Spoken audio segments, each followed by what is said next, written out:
La diferencia principal entre el Congreso y el festival del año pasado radica en que cuando es un festival, eso significa que hay muchas actividades de música, como conciertos y más informales en el sentido que no tienen tanto carácter académico.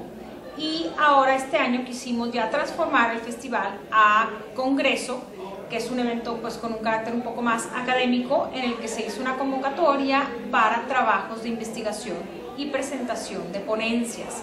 Se convocó a través de nuestra página web y la publicación impresa, la publicidad impresa que se hizo a profesionales de la música, investigadores, alumnos de posgrado o del último semestre de las carreras de música, a que presentaran trabajos de investigación en 5 líneas de investigación, valga la redundancia, en diferentes áreas de la educación musical.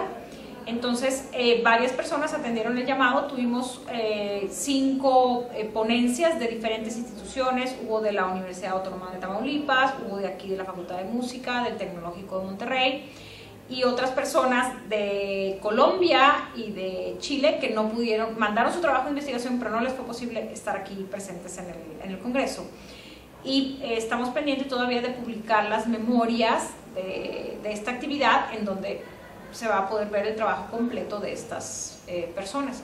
Y eso es algo muy importante en el área de educación musical, porque aquí en México o en Latinoamérica existe muy poca investigación en esta área. Entonces es una manera en la que la Facultad de Música promueve proyectos de investigación en diferentes líneas, pues para generar conocimiento en esta disciplina.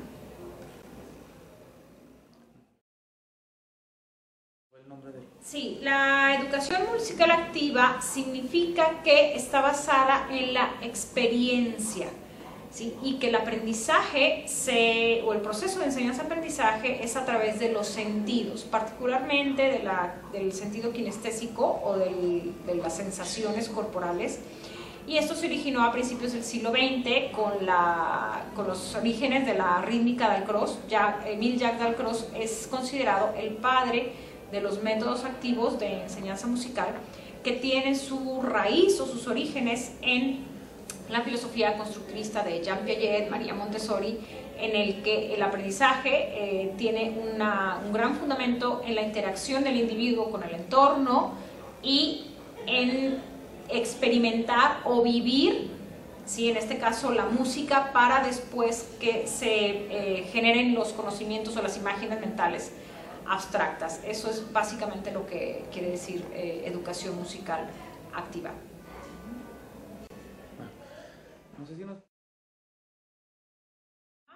El enfoque holístico quiere decir que se considera a la persona como un ser integral que está compuesto por diferentes áreas, que es la parte cognitiva o la parte mental, la parte afectiva o espiritual y la parte física. Entonces, como mencionaba hace un momento, el aprendizaje se da a 3 niveles, ¿sí? Y todas las actividades van dirigidas a poder desarrollar esas habilidades o esas cualidades de manera simultánea. A veces se le da mucho énfasis a la educación meramente cognitiva, en el que solamente se manejan conceptos abstractos, ¿sí? Pero no se trabaja la parte corporal, y entonces el alumno no internaliza a un nivel más profundo en los diferentes conceptos de la música, en particular la expresión musical, que es algo que en general los músicos carecemos de ello, ¿sí? Muchas veces hay mucha gente que tiene muy buena técnica, ¿sí? O precisión a la hora de tocar un instrumento, de cantar, pero carece de expresión musical, y eso se trabaja mucho en los enfoques holísticos, que la persona entre en contacto consigo mismo para sacar al exterior pues las sensaciones o los sentimientos que se producen al hacer música. Sí, este Congreso Internacional de Educación Musical Activa se dividió en 3 áreas. ¿Por qué?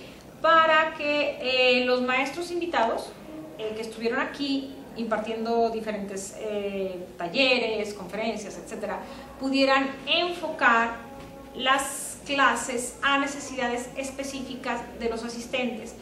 En el caso del área de música de nivel básico, estaba enfocado a maestros que trabajan con bebés en las etapas de iniciación musical o maestros de preescolar. Entonces, todas las actividades que se realizaron en esa área van encaminadas a presentar opciones o nuevas estrategias de enseñanza-aprendizaje para niños pequeños, ¿sí? que manejan conceptos muy básicos de música.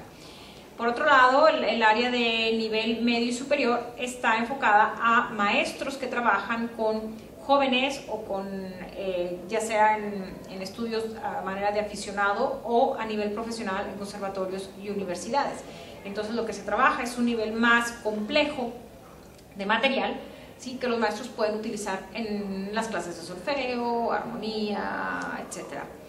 Y el área de música y salud, esa es una innovación que hicimos nosotros desde el año pasado en el festival, en la que se convoca a médicos, psicólogos, educadores, terapeutas de diferentes áreas para trabajar sobre las diferentes aplicaciones que tiene la música con efectos preventivos o curativos en la salud. Sí. De hecho, este año nos visitaron dos personas importantes, que fue la maestra Helga Neira, una maestra austríaca, que es maestra de rítmica, pero no rítmica dalcrosiana, sino rítmica en general, y ella es especialista en trabajar con personas con síndrome Down y ofrece una serie de talleres especializados en esta área.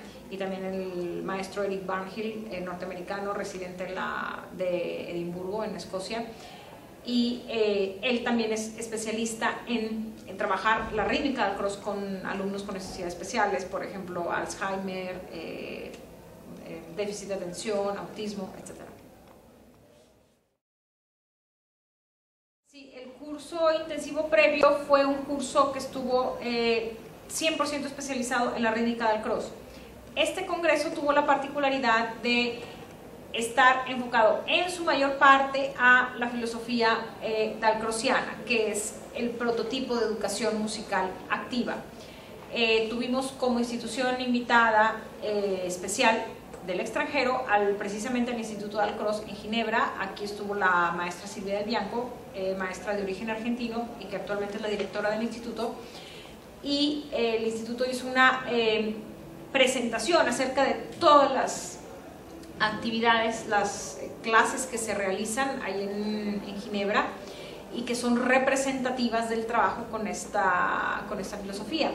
Y entonces el curso intensivo previo fue especializado en solfeo, en rítmica, en improvisación, en dalcroz. ¿Por qué? Porque acá en el congreso, a pesar de que estaba enfocado mayormente a eso, hubo otras actividades muy interesantes. Por ejemplo, hubo talleres de dirección coral, el uso de la música latinoamericana en el aula, talleres de flauta dulce, de literatura en la música, danzas antiguas, Feldenkrais, otras disciplinas dentro de la música que no son dalcrozianas. Y sin embargo, el curso intensivo previo fue enfocado 100% a eso.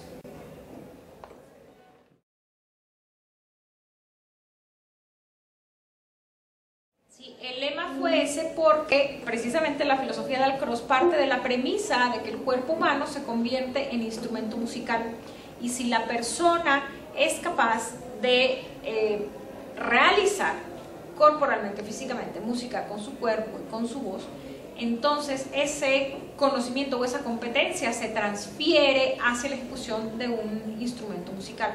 O sea, el primer instrumento con el que todos hacemos pues es nuestro cuerpo y es nuestra voz, ¿sí? Y por eso se llama así, el cuerpo humano, instrumento musical por excelencia. El quehacer musical. ¿Qué es el quehacer musical?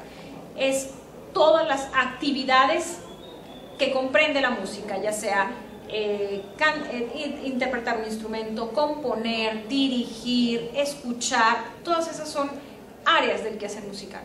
A través del cuerpo, ¿sí? Con enfoque kinestésico, ¿sí? La voz, pues a través del canto o el solfeo, y la creatividad, que enfoca una de las tres áreas del método Dalcroz, que es la improvisación, ¿sí? Eso es algo también que aquí en nuestro país no se trabaja mucho en la educación musical tradicional, y en la improvisación, que es el despertar de la creatividad, el poder componer o crear melodías, composiciones originales basadas en los conocimientos que la persona ya tiene previamente. La intención es que cada año o cada 2 años aquí en la Facultad de Música se realice este congreso. Todavía no sabemos si se va a hacer en el 2013 o el 2014 y sería el segundo Congreso Internacional de Educación Musical Activa. Y si va a mantener la característica de que las actividades que se realizan sean en su mayoría actividades prácticas, para que los asistentes se puedan llevar herramientas concretas para crecimiento personal musical.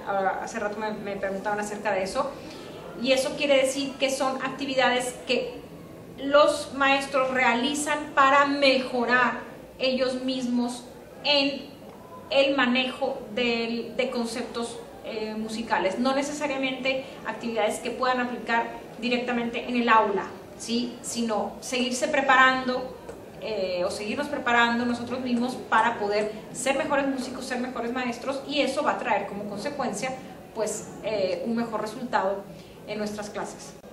Entonces la intención es sí que